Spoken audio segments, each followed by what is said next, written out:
Hey friends, welcome to the Kids Ministry Circle podcast. Kids Ministry Circle is a community for kids ministry leaders to be encouraged and equipped to love and serve the local church. I'm your host, Lauren Jackson, and this week's episode is with some people that I have admired for a really long time. Our guests are Robert and Lori Crosby. They are the authors of Trauma-Informed Children's Ministry and the founders of Reach Hurting Kids Institute. The way they equip ministry leaders to care for and love all the kids and students that walk into their building is truly incredible. I was a better large group teacher after this conversation, and I know that you will be encouraged and equipped to love your families well. As we head into this conversation, I want to give you a quick heads up that this conversation may not be the best to play with little ears listening. The Crosbys and I talk about how to care well for kids who have experienced all types of trauma, so I would encourage you to pop those earbuds in or listen when littles are not around. One last announcement before we jump into today's conversation. Last week, we announced our fall cohort dates and registration date. The Kids Ministry Circle cohort is 9 weeks of group coaching, or what I like to call a virtual table for kids and ministry leaders to build community, share ideas, gain a new perspective, grow in their leadership gifting, and feel less alone in ministry. You do not want to miss out on this cohort this fall. Registration begins next week, and if you want access to sign up first, head over to kidsministrycircle.com/fall cohort to pre-register. Now, on to my conversation with Robert and Lori. Robert and Lori, welcome to the podcast. Thank you. Thanks for having us. We're so excited that you guys are here, and I will disclose that Robert and Lori and I have chatted already because we were trying to record this podcast a couple weeks ago, and the audio was so bad, and they graciously agreed to jump back on the podcast with me. And so I'm so excited that you guys are here. But why don't you kick off our episode by just sharing a little bit about yourself and how you got into this area that you guys are in serving kids ministry leaders, and talk to us about what you guys are doing now. So it's something I've been passionate about basically my whole life. That was really my entry into serving in the church. I think I was 15 or 16 at the time, and it was suggested, and it really clicked. It's something I've enjoyed and been involved with. There's actually a point where it was my dream to go into the ministry full time. But as life progressed, God had other plans. So instead of becoming a pastor, as the years went by, I ended up becoming a research and statistics professor. So that was kind of a surprise. But then God brought all of these pieces in my life together. And so now for the past several years, I've been doing research about children's ministry. And so lately, a lot of the research is focused on ways that churches can care for kids who have experienced trauma. So I'm Lori Crosby. I am a licensed marriage and family therapist and a registered play therapist supervisor. So I specialize in treating children who've experienced trauma. And I've actually been serving in children's ministry probably also maybe since I was 14 in some various capacity for, basically a big part of my life. So what we're doing now is growing an organization called Reach Hurting Kids Institute. And the mission of Reach Hurting Kids is to empower the church to reach the hurting kids in our congregations and community. That's awesome. I love that so much. But kind of talk to us about your years in kids ministry, your kids ministry experience, serving and volunteering, and what made you realize that this was a need, that there was a area this was lacking in the ministry world, and kind of talk about really maybe there was a moment or a specific season or a specific experience where you're like, wow, this is actually a big hole for ministry leaders and for churches, and kind of walk us through how you realized that you and your skills and your knowledge and the gifts that God has given you could maybe fill this need. Sure. So anecdotally, it's something that I've noticed in my ministry work over the years. And I've always been drawn to kids that have struggled more with behavior or struggled more emotionally. So I've always had a heart for those kids and trying to work to include them in the life of the church. But I think what really stood out was in our research. So we had a large nationwide study. There were over 1,000 kids in the study. And one of the big takeaways was that kids who had trauma-related behaviors essentially they felt rejected at church, right? They Mm. didn't feel that people liked them. They didn't think that people cared about them. And because of that, they were more likely to close themselves off. But fortunately, through the research, we were able to identify a handful of churches that were able to include these kids and care for them. But the overwhelming majority of churches, they didn't know how to do that. Yeah. I mean, just what Robert was sharing, when he'd come back from interviewing these churches and hearing these stories, it resonated with me as well. In my practice, I work with a lot of Christian families where we live, and a lot of these kids who had trauma-related behaviors were getting kicked out of church, not allowed to attend VBS. And that really broke my heart because that's not the father heart of God. So we were talking, it's like the church needs to be empowered and equipped to handle kids and families who have these struggles. And there's a lot.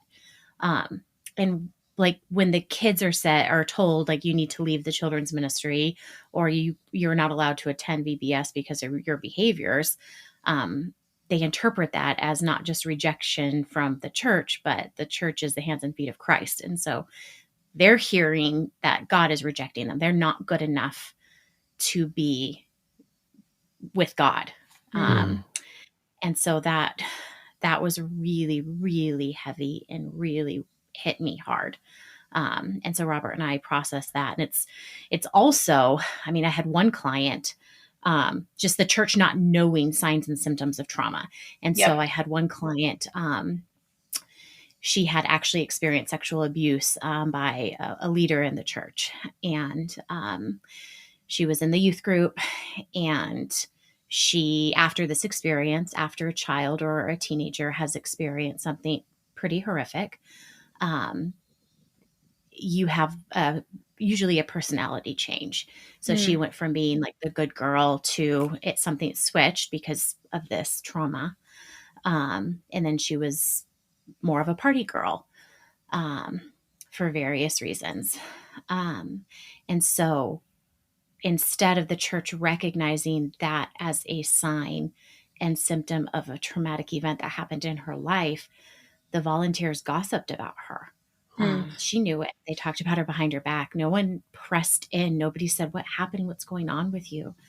But instead they kind of turned away and just like, oh, well, I guess, she's in high school now. So now she's going to party. Right. They saw this change in behavior, and instead of triggering it in the leader's mind to say, oh, maybe something actually happened, they just kind of like, well, she's in high school. Yeah, exactly. Yeah. That's so interesting. And so I would say most kids ministry leaders, they don't have a degree in psychology. This is not what they went to school for. They did not study like both of you have. And so they don't know the signs and the things to look for when it comes to trauma. And before we kind of answer the signs of trauma, I would love for you guys to define trauma. What is like a general definition of when we use the term trauma, what are the types of things that we're talking about? So there's different ways to define it, but I think a simple way to think of it is it's a threatening event or situation that causes long-term harm to the child's well-being. So it affects them emotionally, physically, spiritually, and intellectually. Every part of the relationships, some part of this child is negatively affected for the long term. And this can be a variety of things, right? Anything that's perceived as a threatening event or situation. So typical examples are different types of abuse: sexual, physical abuse, emotional abuse, neglect, divorce, having a parent in prison, mental illness in the home, drug abuse in the home. Of course, it can be big events like a natural disaster, right? So children in Ukraine would likely be experiencing trauma related to the war taking place in their own country. And it could be a variety of things. It could be bullying that's taking place at school, just really anything that's causing the person to feel threatened, and they don't have the resiliency. They're not able to really cope with it and process it. And so it's negatively affecting them in some way. Yeah. Yeah. Okay, that's good to know. I'm glad we kind of like give the listeners and me personally just a foundation of like, hey, here's what this is.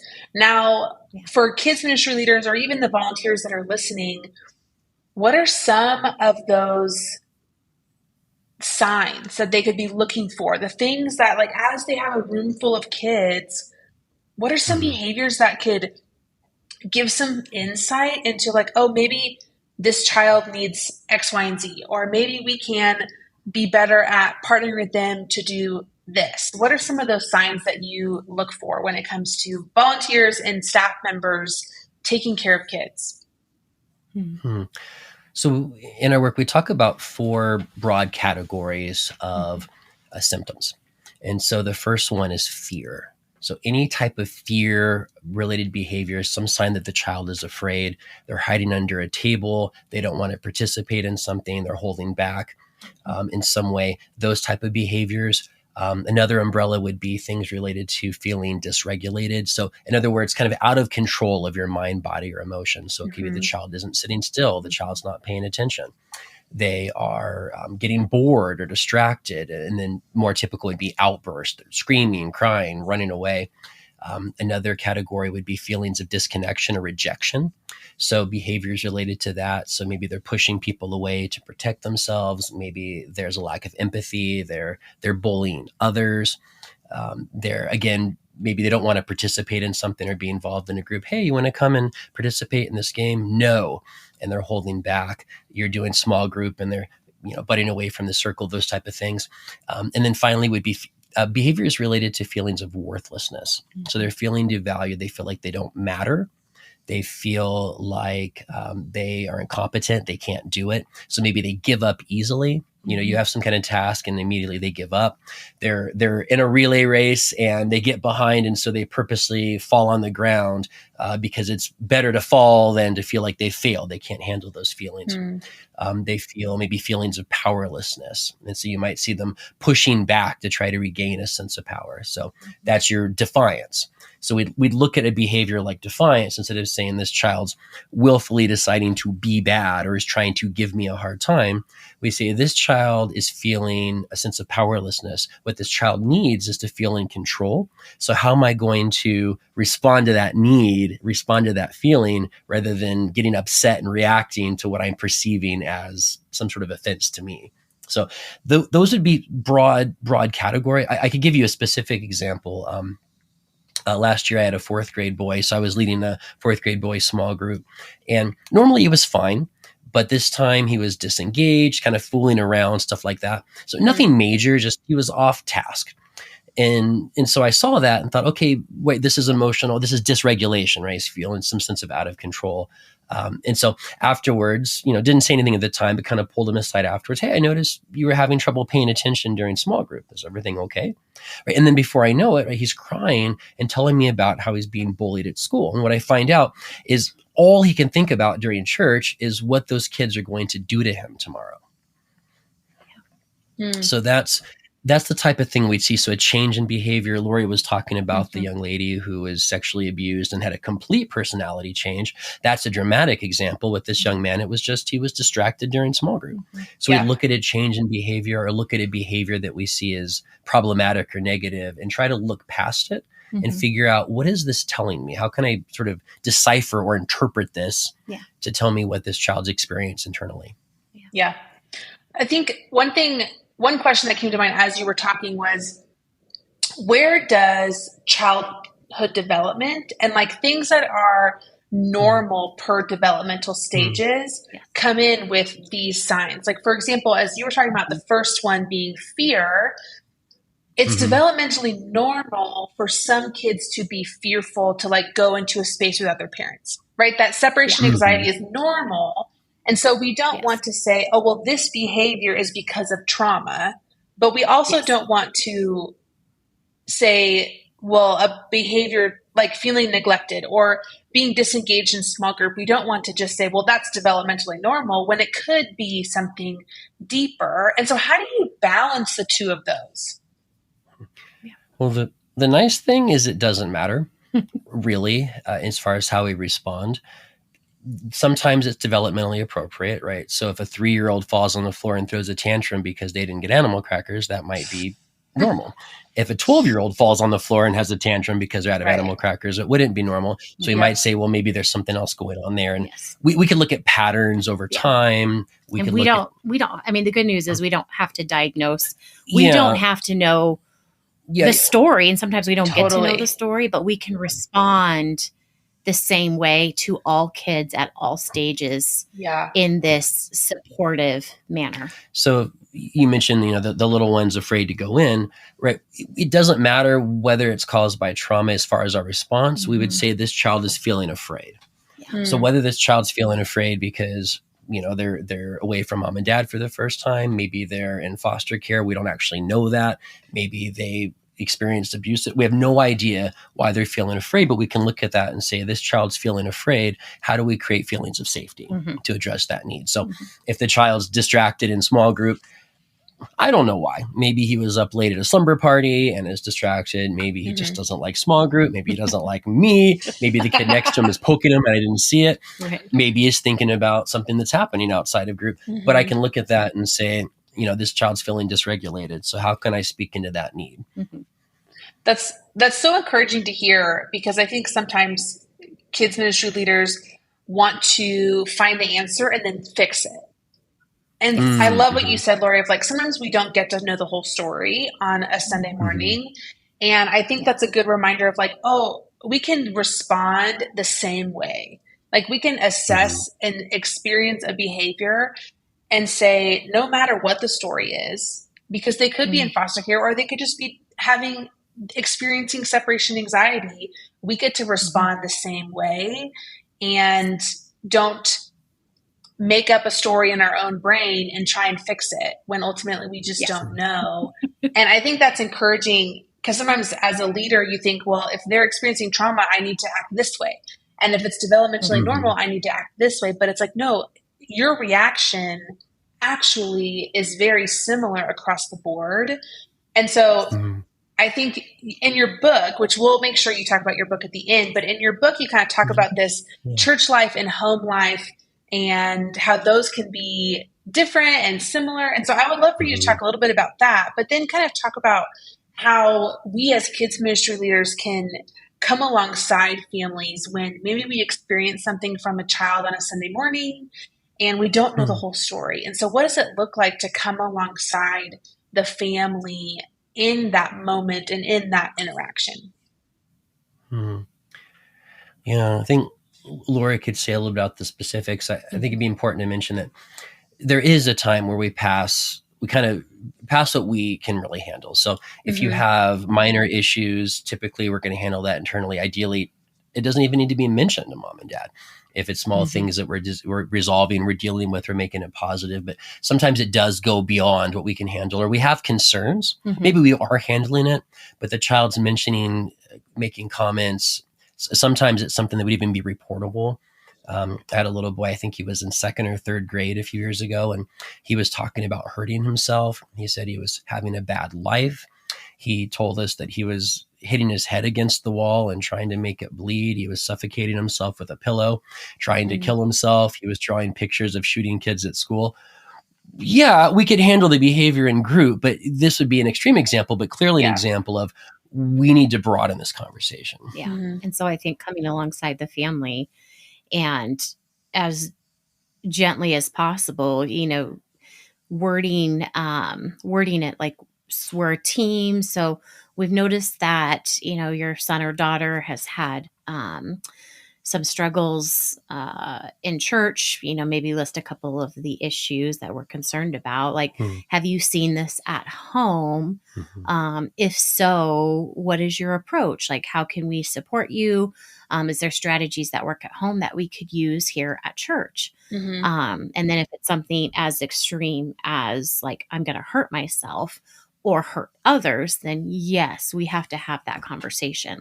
Make sure the parents know, that that's real serious and refer out to therapy, counseling. Hopefully, your church has a list of therapists in your area, maybe faith-based therapists, especially if you're in a church, that would be great, where you could support that family to get help, to get that child some counseling, to help with, some of those bigger things that are happening and figure out what is happening that's causing him to verbalize he wants to hurt himself or other people. In a very non-shaming way. Yes. In the research, I talked to a lot of adoptive or foster parents, and typically they told me that they didn't tell the people at church that the child was not their biological child. The language I would hear was, it's not my story to tell. Yes, it's their story. So they would show up to a church with children, and the child would have issues and behavior issues, and they would feel that they're being judged. You're even if it wasn't verbalized, they get the sense of, they're judging my parenting, they're judging our family, they're judging the kid. And they didn't feel the license to say, I just adopted this kid out of this horrible situation. And, instead, it just came across as rejecting of them and very shaming. And even if it is a biological child, again, we don't know the whole story. And so all those recommendations, but in a way that we're a team, we want to be supportive, and there's no sense of judgment or blame. No. Yeah, absolutely. That's really important. I think both are very important. I wonder how you guys would handle maybe a situation like this where or what you would encourage kids ministry leaders to do, of like, maybe this ministry has a great buddy ministry set up, and they see some behaviors happening in a child on a Sunday morning, and they think, oh, this child would probably do really well with a buddy. We have this thriving ministry. We have this opportunity. And they go to the parents, and they can't find a way to get on the same page. Maybe the parent doesn't feel, or the guardian or the parent doesn't feel like the child needs a buddy. Kind of like, how do you encourage kids ministry leaders when conflict arises between a parent and a ministry leader? How do you encourage them to work through that and still keep the well-being of the child as the center and the main focus? Yeah, that's a good question. You have thoughts on that? So I would say, I think going back to how you're addressing it, and also your relationship with the family. Relationship, we talk about this, is the trauma-informed strategy. And so that doesn't just go to the child, that extends to the family. And so is there a team, a volunteer, a staff member at the church that has relationship or can move towards having a relationship with that family, to just build, so that they can see that the church is for them, not against them. And that, I don't know, most kids love to have a buddy. I mean, that just sounds so wonderful and so positive. It's hard for me to imagine that a parent would be like, no, my kid's perfect. I mean, parents do say that, but we think that this would be really helpful. But yeah, so I think it just kind of boils down to how you're talking to them about it, and having that supportive, non-shaming, positive language, and then just having that relationship with them, and just, I guess, normalizing hard things that happen in our life, normalizing negative acting out behaviors, and stressing the importance that our kids ministry is for all kids. And you are not being singled out.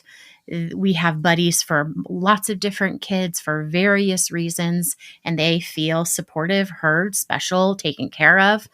And that's a great thing. Yeah, that's awesome. What good encouragement. Is there something, when it comes to Sunday morning programming, are there things that you recommend that maybe kids ministry leaders have in their building or implement in the Sunday morning program that can really communicate that their ministry is for all kids?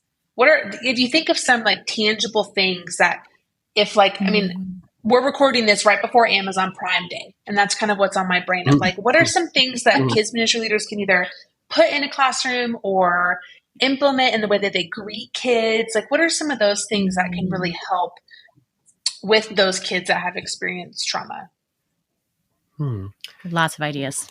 I think I mentioned this 4 umbrellas sometimes, and I always think about the opposite. So what would create safety, what would create regulation, connection, value. So, I mean, a few things that come to mind. An easy one is like earmuffs, like hearing protection. Yeah. A lot of kids have sensory Noise issues. canceling headphones. Yeah, whatever that would be, like somebody would use for like sports, maybe shooting or something like that. That's very loud. So that's an easy one. I always recommend having a couple in the sound booth. So if you see a kid covering their ears or wanting to leave the room, that can be a big one. They're inexpensive. With the toys and activities, I would mention having consistency. So if there's a favorite toy, the child knowing that whenever they come in the room, it's there and they know right where it is. As far as the toys and games, things that are going to facilitate cooperative play. So there's board games that are specific to that. Feed the Woozle, Mermaid Island, or ones where kids have to play cooperatively. A big one is a Lego table. So it's a table on the ground that several kids can sit around and play Legos together, build together, train set, whatever would make sense for the age group. Fifth graders love playing with Legos, so it doesn't have to be just younger kids as far as that goes. I love playing with Legos. Balls. We created we work with usually the older kids, 4th, 5th, and 6th, but we turned folding tables over on this side and made a Gaga ball pit that they have a lot of fun playing. Yep. So a lot of different types of toys would be big. You might mention some sensory type objects. Yeah. So there is, like you could have in my office, I have a fidget tray. So I have my playroom in the back, and then I have another office that's more for family therapy, more individual therapy, teenagers. But then I have this big tray, and it has just a variety of fidgets that you can get on Amazon probably for fairly cheap in a couple of days. So there's just things to fidget with and to play with while you're just maybe talking or worshiping, because fidgeting can sometimes help kids, especially kids with ADHD, focus more. So having those available. I was also thinking your schedule, having the schedule somewhere that could be on the wall that's easily read by all kids. And if there's a new kid, to the ministry, just walking them through that schedule. This is what is to be expected, and then sticking to it, not changing things up. There's visual countdown clocks that are, I can't remember what the name of it, but you Google this. And so there's, the hand moves and it kind of counts down to the red. And so if you have kids that are anxious about being there, okay, when this gets here, that's when mom and dad are going to come back. Those can be helpful. Different types of bean bags. Sometimes those can be helpful to have on the floor. Bibles, looking at the translation and reading level of the Bibles, a lot like NIV is, I think, at 7th grade reading level, but most kids read well below their reading level. So there are translations of the Bible, like New International Reader's Version, that are maybe more at a 3rd grade level. So that might be something worth investing in, making sure there's translations that kids can actually understand. That comes to mind. That's a great idea. Yeah, that's a great, Robert. I don't think I've ever thought about that, but if one of the 4 things is talking about rejection and talking about those kids that give up, they try to do something and they can't do it, and so they just totally disassociate and give up. You think about even the small task of instructing your 3rd or 4th graders to open to a certain book of the Bible, and them not being able to do it, and it's well, if they could easily get frustrated and then just give up. And so it's what if your Bibles in your classroom had those tabs that helped kids find the chapters easier? That may be really welcoming to kids, especially kids who maybe don't even have a Bible at home, can easily look at the chapter markers. I think small things like that, which probably seem really small to kids ministry leaders, make a big deal to kids. Huge deal. And that's we could do that at our church. Yes. On Sunday mornings. I love it. One thing that I think churches might spend money on that I would almost caution would be rewards.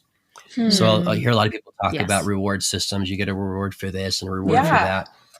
And, positive reinforcement can be helpful in a lot of ways for building habits.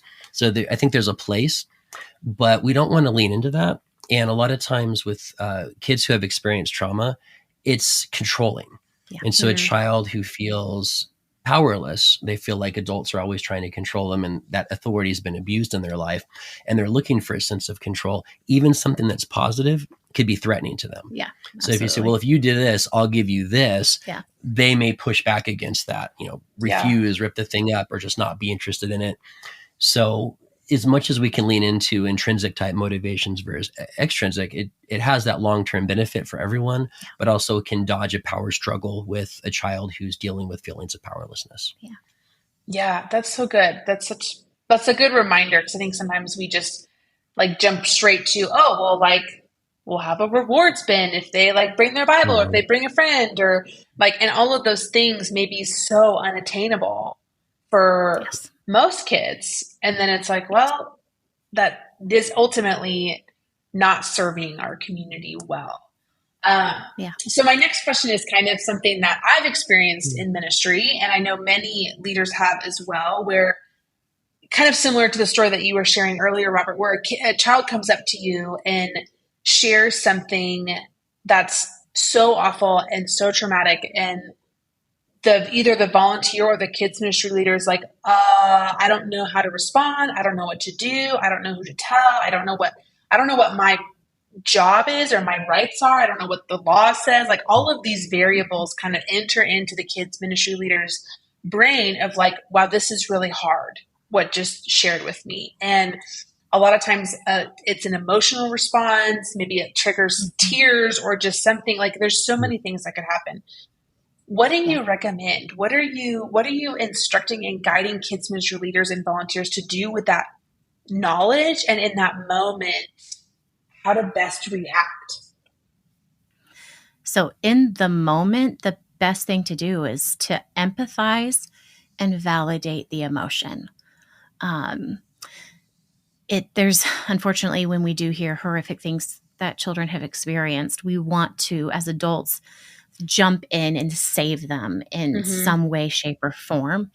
And the fact is we don't get to do that. We are not their savior, but we get to be his hands and feet. We get to be his eyes, his ears, his heart. And so knowing that when something awful happens, there's nothing you can do or say that takes away that awful thing.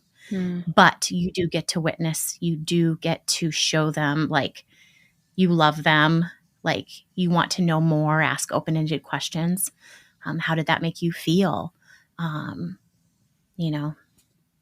What else, so what else do you want to say about that? Or not that question, but like, just open-ended questions to help like pull out more information from them. And then validating the emotion, like just even like, man, that must've been so scary for you. Or you must feel so sad. I can understand feeling sad. I can understand feeling scared. I'm so sorry. Like just those little bit of validating statements that you could say. After you hear information, I mean, hopefully, I know at least in California, every church, everybody who volunteers and works at a church has to do like mandated reporter training. So if you suspect child abuse, always report. So talk with the pastor and then make sure that you follow through with the protocol as far as reporting abuse. And you don't have to have the facts. You're not the investigator. You report reasonable suspicion of abuse. And then the social workers do their job. They investigate. And it's hard. I think what you had shared too about what do you do when you hear hard things? I mean, there's something called vicarious trauma. And so hearing horrific stories, it impacts the person, the ministry volunteer. You carry that. You care for this child. You care for this family. And when you hear details of awful things, that does go deep. That does impact you. You're a person. So I just like be gentle with yourself, be kind to yourself, talk to like your pastor. Again, somebody who you have to hold that confidentiality. So somebody who's in that leadership role that you can process with your own therapist. Hopefully, I think everybody should be in therapy at some point in time. for a while. So processing what you heard with a safe person, holding the confidence of that child, because the last thing that child needs is to overhear you telling like your husband about it or the other volunteer at the church, but in a safe place, the pastor, their office. Like, so this happened. I think it's reportable. Also, I have feelings about it. Yeah. So yeah, does that make sense? No, that's really helpful. The confidence, I would emphasize that even a little bit more, is keeping it to the people who need the information. Yeah. And having clarity about who that is under what circumstances, and that the child's in the loop on that. So when I'm leading a small group, we have small group rules, and we go over them at the beginning of every week of small group. And we'll say, I use the word private instead of confidential because it's a little more kid friendly, but we'll say, what you say is private. We're not going to tell anyone else what's being said here unless someone's being hurt. And then I tell them, I'm going to tell, Pastor Lori, and we're going to have to tell your parents to make sure that you're safe, or that whoever the person is stays safe. So they know ahead of time, this is what's going to happen. And then would tell them, this is what you've shared, and I'm worried that you're not safe. And so, with the boy I mentioned earlier, you're talking about trying to kill yourself. I'm worried you're not safe. So to keep you safe, because I care about you, this is what we're going to do. And inversely, if it's the pastor who knows the information, maybe they think it would be helpful for the small group leader to know. I wouldn't just out and tell them. I might say, hey, is it okay if I tell Miss Lori what happened? Or, maybe it's, hey, Lori, keep an extra close eye on Abby. She's having a tough time lately. So there's some kind of a heads up, but not just as blatant liberty to start telling people. Sometimes it's almost like a point of pride, like, well, they trust me so much, they told me this intimate thing, and we want people to know. And so we kind of start, or word it as a prayer request. Oh, can you please pray for Abby? She told me that, yada, yada, yada. So we want to avoid all of that. Make sure it's just who needs to know, that the child knows who knows and why. And then if there's someone who doesn't absolutely need to know, asking permission before sharing. And to go with like those, what he was saying as far as like, when you're talking to the child, like if they've experienced a loss, like sometimes Christians will say, well, God just needed another angel. They're in a better place. Everything happens for a reason. I mean, some of these, like I call it like pat statements, like you're trying to like pat, like quickly brush it under the rug, like pat it away, like, but that causes so much more harm. If you don't know what to say that. I don't know what to say right now. And just be authentic, because there really isn't anything you can do or say to make anything better, but you can say, like, I'm here for you. That we have a situation, which I can't share any details, it's ongoing, but a young man at our church right now. And that was just the other day. We sat down and he shared a bunch of things. I think so-and-so, like, I have no idea what to say. That sucks. And I'm so sorry. And I'm here. It was just that I'm here for you. I'm speechless. I'm literally speechless. And then he kind of smiled, because it was we both knew, and that was it. I had no solution. I think that's so helpful. Just don't try and like Christianese your way out of a conversation. Like, I feel like sometimes people just feel like the need to fill the space with like whatever words come to mind. And it's like, it's okay to be quiet. It's okay to say, I don't know, or I don't have any words, or gosh, that is I'm so sorry that you could just say the simplest of things. And I think that's better than over talking in this sort of experience. Does this kind of reaction and care and all of these things that we're talking about, does it differ between kids ministry and student ministry? No, not really. We use the language kid, and that can mean different things in different cultures or contexts. And I talk about college kids. I'm a university professor, and so among the professors, the college kids. So that could mean different things, but it really doesn't. We have plenty of youth leaders and volunteers who come to our workshops, and we use the language children's ministry, and I'll tell them ahead of time, like, we're going to say child, but this is going to apply. And I'll come back later and check in and say, oh yeah, absolutely. That didn't bother me at all.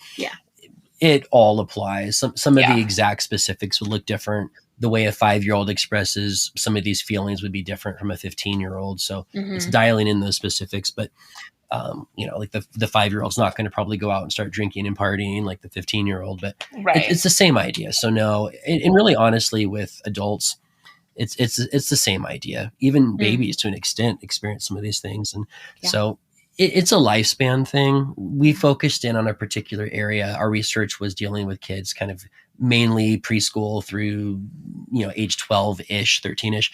But no, I wouldn't limit that at all.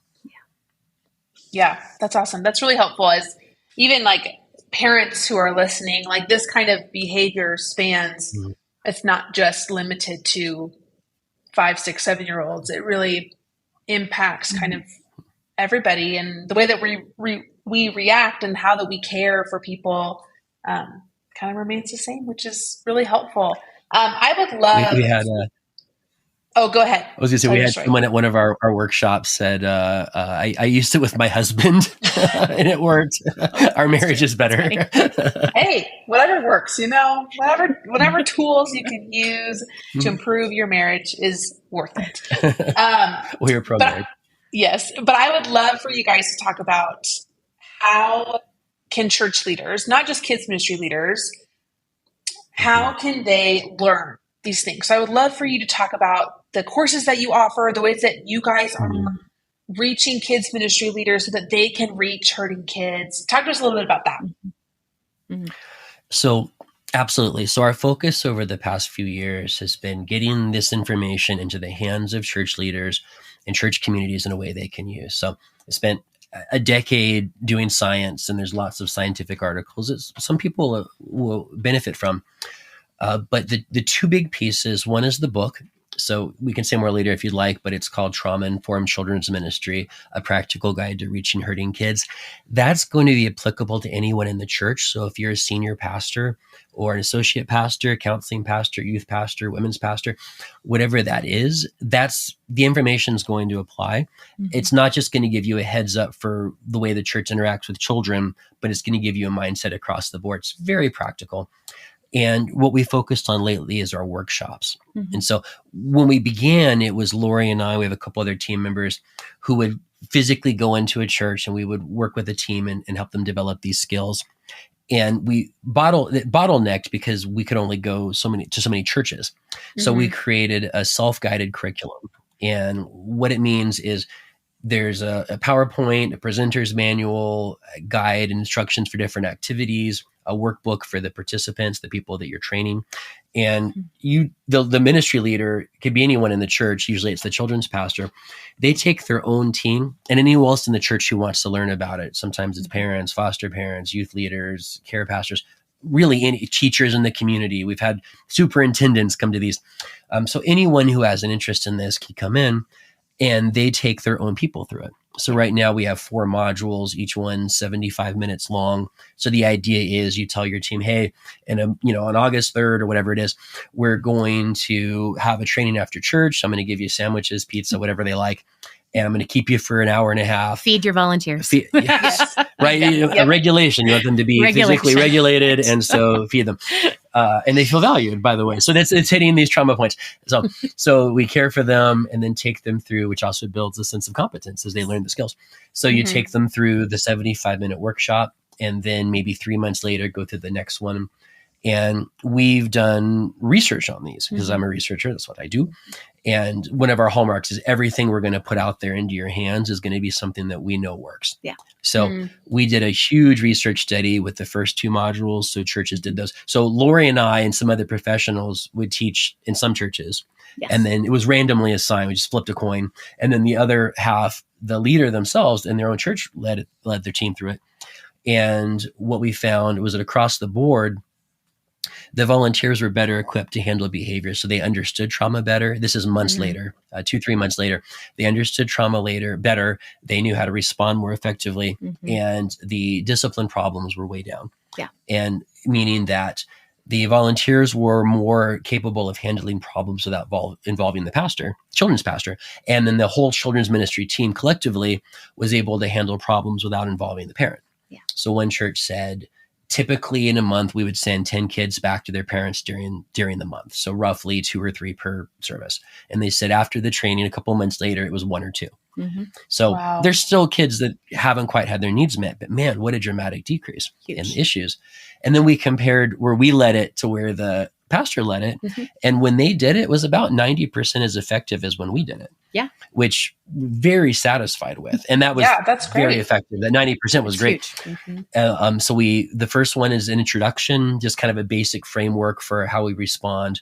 The second one's focused on supportive discipline practices. Mm-hmm. So any church that's dealing with those issues or wants their team to be equipped to deal with the issues, especially if they're doing outreach work. We're doing VBS, so we're not trying to handle the kids in the community, or we have families going through divorce, whatever that is, so they can handle it internally and positively. Yeah. So it's a ministry opportunity, not tension, not a conflict.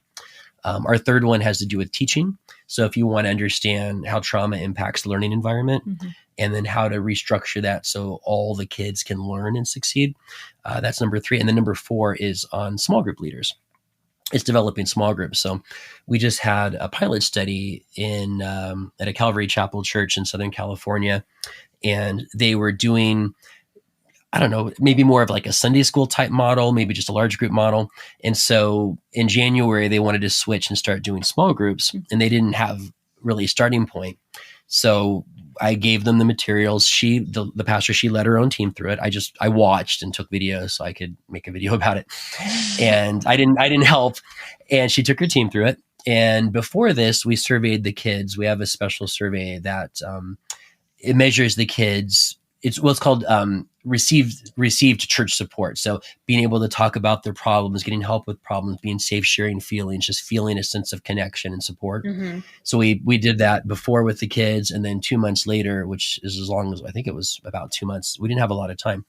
And we gave the survey again, and we saw that there was a significant, substantively and statistically significant increase in the kids' perception of support. Mm-hmm. So they were able to train the leaders in 75 minutes. That's all the training they had. And then they would support each other afterwards and refresh. But they would went out there, they changed the model. They work with, these are kids they already knew. They've been working with them for a year or two. Mm-hmm. And even after having a year or two of relationship, this shifted the dynamic. And now the kids had a space to share their struggles and have the church walk through that with them. So that's what we have out there. It works. We wouldn't be on the podcast. We wouldn't be doing this. We would just stay home and watch Netflix if it didn't work, but it does work. So we're trying to get the word out. Yeah, that's awesome. I know I was in our summer intensive happens for Kids Ministry Circle over 6 weeks over the summer. And we spend 1 week talking about safety and 1 week talking about training volunteers. And this conversation came up a lot because it's a common thing that kids ministry leaders are experiencing is like, hey, we've got these kids who are showing behavioral problems and we just don't know how to handle it. We just are not equipped. The kids ministry leaders aren't equipped. The volunteers aren't equipped. And I was like, you guys have to check out Reach Hurting Kids because these are they're cost effective, right? You're not paying for someone to fly out to your church. You're not paying for them to stay at a hotel, like all of these things. It's self-guided so that they can pick the time and date that works for them and their teams. And it works. Like you guys are actually giving people practical tips on how to care for families. Yeah. And I think it's extra important, not just because we're in a time of elevated trauma post-COVID, but I guess related to that, a lot of churches are struggling to recruit volunteers. I hear about that constantly. We don't have volunteers. And I think this speaks to that issue in 2 ways. One is the people you do have, you want to make sure they're equipped and empowered. Yes. That's huge. Okay, I have a third of the people I wish I had. Yes. Let's make sure they are fully equipped to handle these things. Yeah. On top of that, it changes the narrative. We're not babysitting. And I know most churches, don't use that language. I still hear childcare from time to time. It makes like my blood boil. I hate that. Sometimes there's childcare for events. It is, but the children's ministry is not It's not meant to be childcare. Yes. So it transforms that in people's minds from you're doing ministry. And when you're in the mix and you've had the workshop, and then now you encounter a situation and a child sharing, and you actually get to be the hands and feet of Jesus walking through this thing with this child, seeing God move in that situation. And you realize, oh, wow, God is using me to change the trajectory of their walk with God and the trajectory of their life. I want to be in here and I want to be part of this. Yes. It becomes a privilege. You get to be a volunteer. You aren't guilted into it. And then it's a lot more exciting to hey, have you thought about being part of this? It's amazing. Like, they equip you, they show you what to do, and you really make a difference. And I don't have data on volunteer recruitment. I have had anecdotally. There was an instance where someone was there setting chairs up. That was how they volunteered, as they set up chairs. And then the video started in the training and they stuck around. And at the end of it, they said, I want to volunteer now on Sunday mornings. And then I had a couple say they rotated. They would have volunteers every other week because I don't want to ask them to be every week. I can barely get them. I don't want them to quit. Yeah. And they had several say, you know what, now that I get it, now that I understand why we're here, now that I understand how important relationship and consistency is, I want to be here every week. Yeah. I don't have generalizable data on that, so I don't want to make the same claim as I would about the other, but I have heard of that anecdotally, and I think it's a great starting point. Yeah, absolutely. Yeah. That's awesome. And I will say, the information that you guys present in your trainings and in your book are not just beneficial for Sunday morning. Like, I think about how many times neighbor kids are playing in my front yard, and my own kids and their friends in their classrooms. And there's so many ways that this kind of information just is helpful navigating all sorts of relationships. And I think that is the coolest thing about this, is that kids ministry leaders can use your research and what you have created to impact not only Sunday morning, but an entire community of people who can, just the way that we evangelize to our neighbors and the way that we build community with our friends at school and friends in sports and all of these different environments that this information and this knowledge just impacts and the influence. And so it's not just, hey, use this and be a better small group leader. It's no, use this and be a better disciple of Jesus, which I think is the sweetest part of this resource and how you guys communicate it. And so I'm just so excited to continue to help you guys get this into the hands of ministry leaders, because I think it's so beneficial. And so I would love for you guys to answer our last question that we asked on the podcast, and then share all the places that people can connect with you. So the last question we always ask is, if you were talking to someone brand new in kids ministry, what would be your words of encouragement or advice? Relationship. Again, relationship is key. It's the trauma-informed strategy. Get on the floor, play Legos with the kids, ask those open-ended questions, go deeper with them just through play. Play is so powerful. And at the beginning, at least at our church, and I know a lot of churches, at the beginning of when you're welcoming the kids in, sometimes the leaders will stand in the back and just talk to each other. But jump into the Gaga Ball pit and play Gaga Ball with them. Play the board game, sit in color, just build that relationship. That's awesome. A big one I would emphasize is that you matter, the work you do matters, the ministry matters. And hopefully anyone serving in children's ministry at least has an inkling of that, or that's in their heart. But speaking scientifically, that was a lot of our early research, was statistically, psychologically, does children's ministry matter to child development? And some of our very early studies explored these questions. There was some people, I would hear various arguments. Some would be, well, maybe by the time they're a teenager, the relationship at church might matter.